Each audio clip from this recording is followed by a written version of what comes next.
Man, you got to get me out of here. I'm having paranoid delusions. Nice guy. It was fun. That was very funny. I was not out to scare people. It was funny. I was saying, this is the System of a Down experience, man. You got to give yourself over to it. Hey, check it out, man. Laughs are plenty. We got good news. We got Serge and Darren from System of a Down, and they're back. And I'm going to get the famous two-person round of applause. It's good to see you, sir.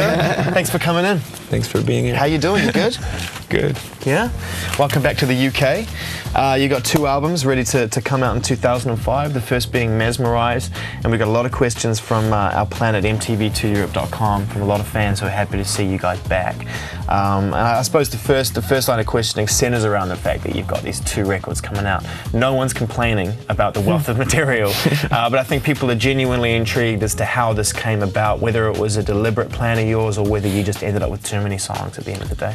It's just, you know, we felt we had a lot of good material to put on there, and that's pretty much it, you know. Spent the last few years of our lives writing, and we didn't want to, you know, leave out songs that we thought deserved to be on a System record, but in the same time, we didn't want to put out like 2 hours worth of music, so we kind of separated them up like that. And my main influence to do that, personally, was the movie Kill Bill.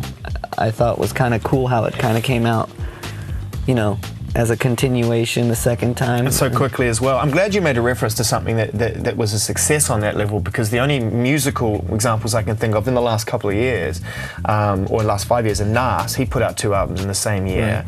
And I know Weezer attempted to do the same thing. Look, see, we're putting out 1 album separated into 2 parts. It's not really 2 albums for us. I think like 10 years down the line, we're going to look back on it and this will look like 1 album to us. Yeah. You know, you've given a certain amount of songs off the back of a successful album room to breathe, but in less of a spotlight with Steal This Album, didn't you? You know, here's some extra stuff left over from these sessions, whatever, but it almost feels a bit apologetic when you do rarity records or outtake records, you know, sometimes. Steal was never an outtake record. It still isn't. It's one of my favorite records. And we get letters from fans. I mean, we as a band consider Steal to be one of our records, one of our albums, the one that came after Toxicity. And we just didn't promote it or tour for it. So do you think that's what kind of created the confusion? And a lot of people don't know that mostly the drum tracks were from the Toxicity takes. There's a mess of like guitars, almost all the vocals are from brand new sessions.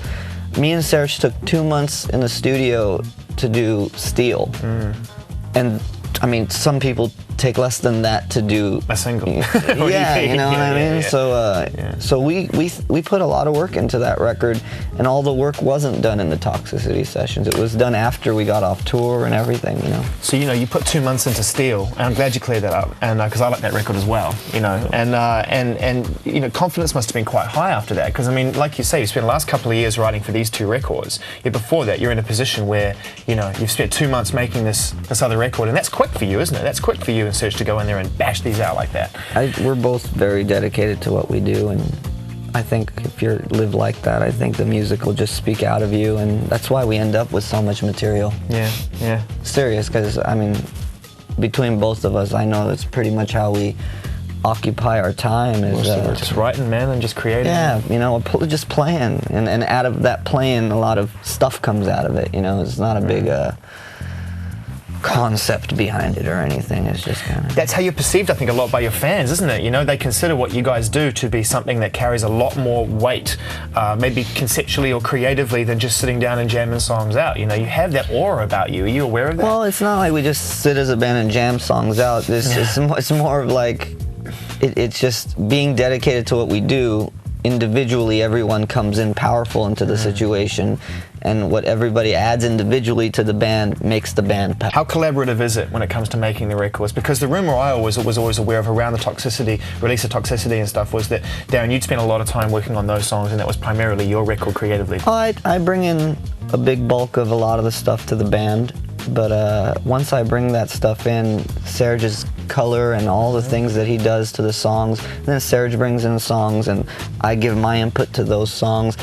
The way we bring songs in is more of an individual thing. We each take our space and write our songs and then bring it into the band and end up using the songs that end up working with the band, the ones that everybody as a unit is feeling. And so And that's not even the law, because we have had songs that like we collaborate together and it comes together. I mean, for us, it's mainly like, let's put out a great song, and put out a group of great songs, and how we get there, it's not the important part. It's whatever just, serves the music. Yeah, let's just get there. Yeah, I want to get back to the 2 records because we've got 2 to talk about, and I don't know whether I'm going to get time to talk about Hypnotize with you. I don't know how you're planning on approaching these 2 albums, because effectively, if they are 2 equal records, are you going to approach it like you did with Steal This as well? You know, we're not necessarily going to go into the promotional drive for.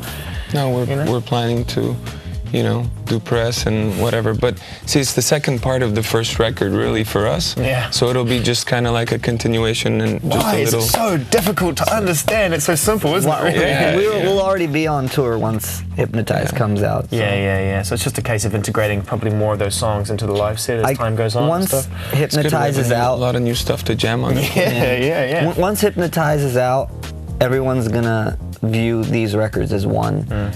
Once it's out, and it's tough to explain until people hear it. You know what I mean? Never even crossed your mind to, I mean, double albums come with bring with them a certain stigma. In hindsight, people look back on great double albums and think, well, that's a rarity, because a lot of double albums tend to overstep the mark. I think, as a fan, too much music or too much to take in one go. That's once again why you didn't want to do it. Separate and spanned out. Right on. Cool. I think we've covered that. The album is called Mesmerized. It's due out real soon. Okay, straight to the planet, MTV2Europe.com. A lot of people, want to talk to you about your music, and they can't all be here because I worked long and hard to be here, and I'm taking this position. You're not leaving this. I'm not leaving this position. But we like to open the door and create a conduit for you and your fans as best we can. Again, we've kind of covered the double album, but the Dimebag wants to know sort of. He talks about the curse of the double records. Are there any that you kind of think of that you really enjoy over time? I mean, he mentions the Beatles, the White Album. Of course. Are there any others that you can think of that you love? Well, The Wall. Yeah. The Guns N' Roses. Guns N' Roses had. I don't think that album was as consistent as Appetite, but it had so many great tracks on it. Tracks. Yeah. Have you any interest in the next Guns N' Roses? I mean, obviously there's interest, but have you got high hopes for what if Axl can ever bring it out of the bag? I don't think about it too much. If you do, you drive yourself insane. You know what I mean? It's their band. It's their. I've met Slash before. He's a really nice guy. He is a nice Wish man. them all luck. Hopefully they can work it out. They're a great band, and it'd be nice to see it. Woodhouse has got a question for Serge here. Your particular approach towards singing / screaming. I don't know if that's how you approach it. But so where's that come from? Do you have influences vocally, or is it purely you? Is it something that came out of nowhere for you? My influences are more with, music and inspiration around me per minute, per second.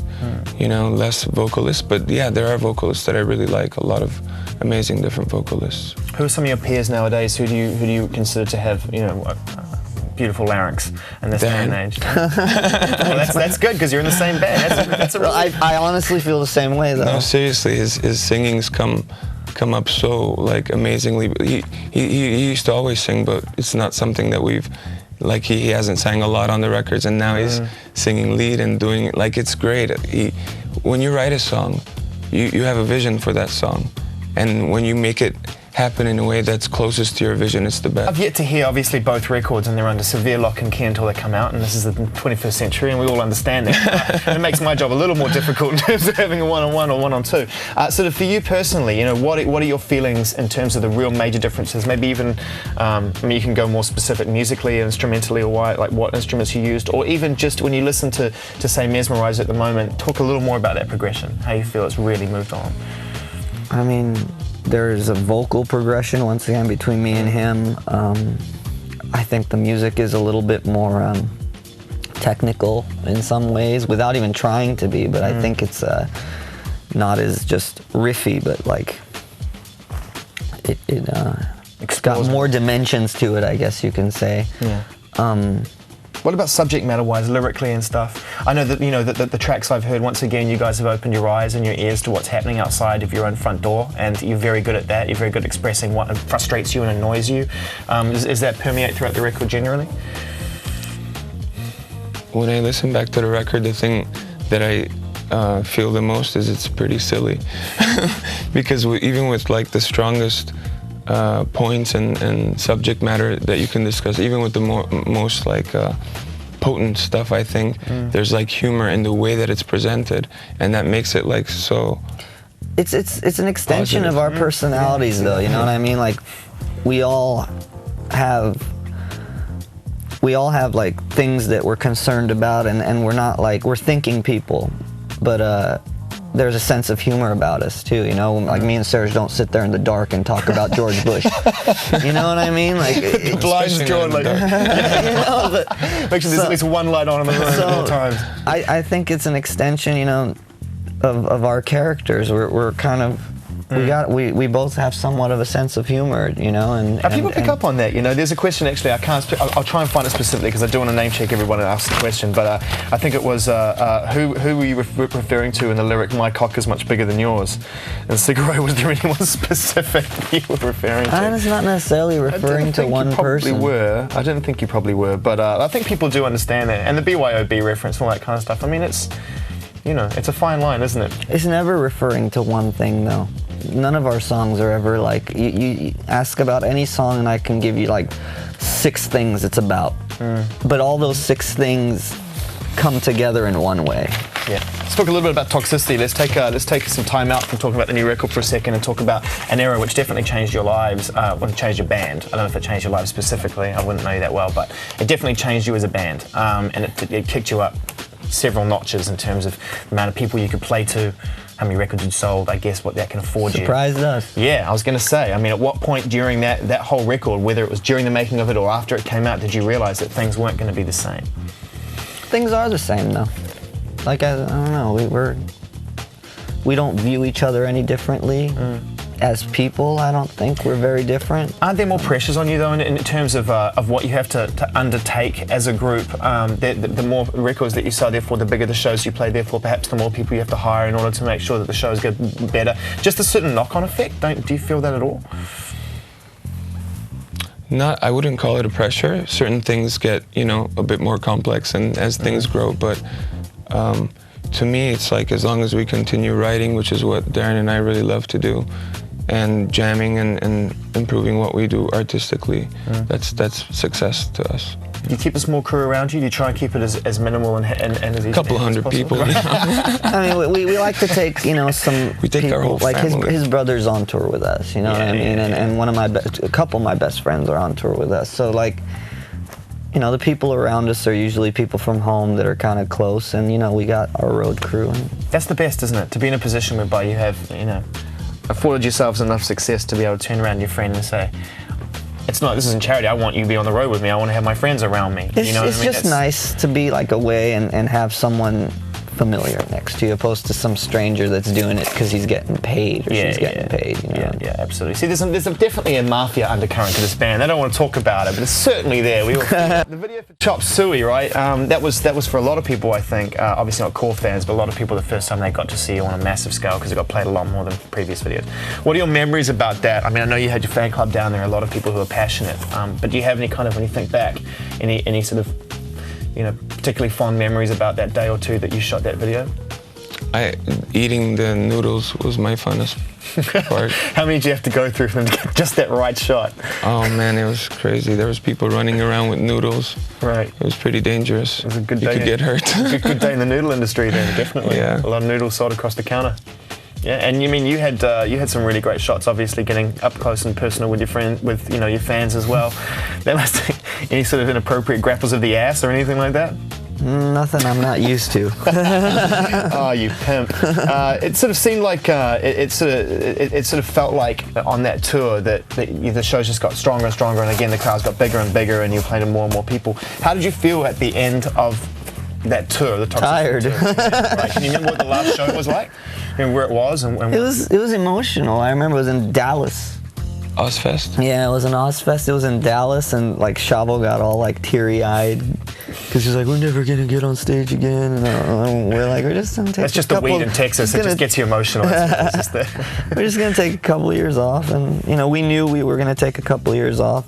The reason why we stayed away for so long is we didn't necessarily want the band to end up becoming this household name overnight. You know what I mean? Like, what's happened so far and where we are so far has become a gradual It's containable to progress. So it seemed like the radio was playing us a lot, and MTV was playing us a lot, and for us, we're kind of like, we don't necessarily want to be seen that much, you know? I mean, Because after we put out Toxicity, when we put out Steel, they wanted us to do like singles and videos from that, and we're like, if we're gonna do any video, we're gonna do Boom, because that's when the protests were happening and stuff, with Michael Moore, and I spoke volumes, you know. the reason we even you and Michael Moore do that video, and I mean the reason we did it is because we felt like it was appropriate to do, and till this day, it's one of like the proudest moments I got Absolutely. in the band, because like the label was against it and all these people were against it. We had to fight for it, and it was at a time where, you know, living in America, it wasn't the most popular thing to tell a bunch of Americans that you're wrong. yeah, yeah, yeah.